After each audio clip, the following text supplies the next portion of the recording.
Ito yung masakit. Ito yung pinakamabigat na mangyayari.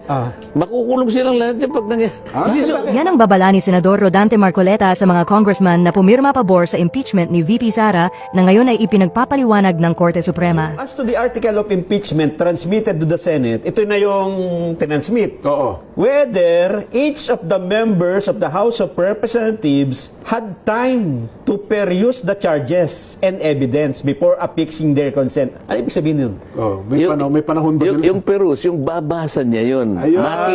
Makita niya yung mga ebidensya. Yun ang Perus eh. Proseso yun eh. Babasahin niya tapos nakalagay doon sa ganitong ganyan. Article 1. Ito yung charge. Kasi pito yan eh. Titingnan niya ngayon, ano yung nakabackup na ano. Yun ang perusal eh. Paano niya nga gagawin? Wala nga siyang nakita, basta pinapirma lang.